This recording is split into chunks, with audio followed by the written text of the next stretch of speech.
Right two protection মানে আমাদের যাতে আমরা সুরক্ষিত থাকি তার।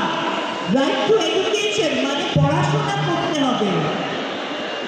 আর রাইট টু মানে তোমরা পার্টিসিপেট, তোমরা যোগদান, তোমরা কোন রাইট করতে এসেছো? আমরা আজকে করতে এসেছি পার্টিসিপেশন রাইট। একদম।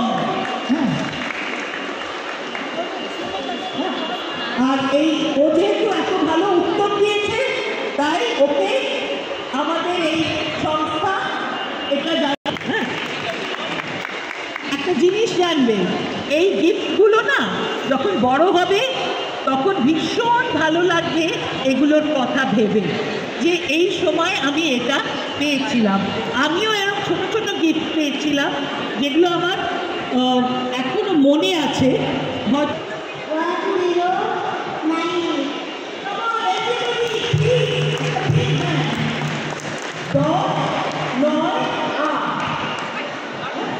এটা বলে রাখতে হবে। আর তুমি কি বলতে পারবে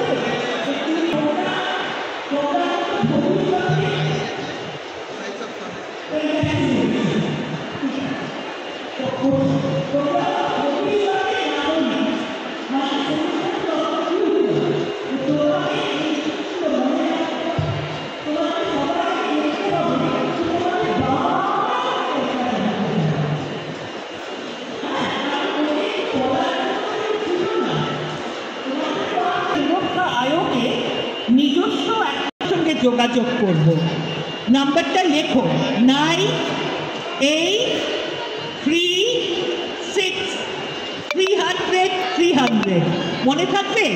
বলো সবাই একসঙ্গে 836300। মনে থাকবে? হ্যাঁ, ধরো যদি কারুর বিপদ, কেউ মিসিং, কারুর বিয়ে হয়ে যাচ্ছে, কারুর সঙ্গে কেউ খুব খারাপ ব্যবহার করছে, কেউ তোমাদের কথা শুনছে না, তখন আমাদের হোয়াটসঅ্যাপ করে দেবে। ঠিক আছে? ফোন না, হোয়াটসঅ্যাপে মেসেজ, আমরা কল ব্যাক করবো। ঠিক আছে? Thank you so much. আর আই হোপ ইউ এনজয় আজকে এখানে যা যা হচ্ছে, এবং এই অভিজ্ঞতা নিয়ে তোমরা এগিয়ে যাবে। এটা হচ্ছে মজা করার জন্য। পড়াশোনাও যেরকম আমাদের করতে হবে, আমাদের খেলাধুলোও করতে হবে, আমাদের মজাও করতে হবে, আমাদের একে অন্যের সঙ্গে যোগাযোগ রাখতে হবে। Thank you ma'am so much for this entire piece of information. এবার আমি ডাকছি প্রসূন স্যারকে।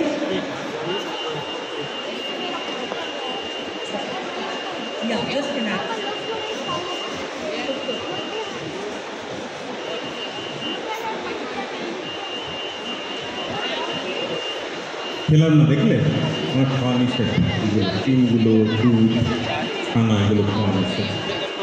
যাকে যে কথা সুদেশনাদি এতক্ষণ ধরে বললেন, সুদেশনাদি এখন অ্যাডভাইজার, কিন্তু সুদেশনাদি দীর্ঘদিন আমাদের চেয়ারপারসন হিসাবে আমাদের এই চাইল্ড রাইটস কমিশনকে একটা মায়ের মতো আগলে রেখে কাজ করেছেন, আমাদের সঙ্গে নিয়ে কাজ করেছেন। আমার থেকে অনেক বেশি চাইল্ড সেন্ট্রিক কাজ সুদেশনাদি। আমি দাদা উনি যখন যা বলা হয় আমি সেটা করি, তার বাইরে আমি আমার রাজ্যের অকাজগুলো করি, এবং আমি যেহেতু লেখালেখির লোক, কবিতা লিখি।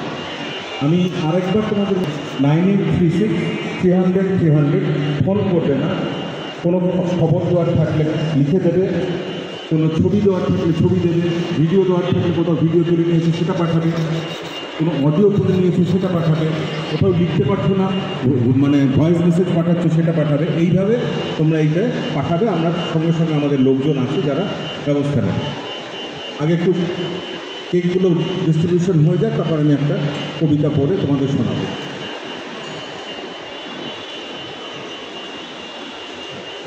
একসঙ্গে দুটো কাজ হয় না, আগে খাবার দাবারের ব্যাপারটা হয়ে যাক,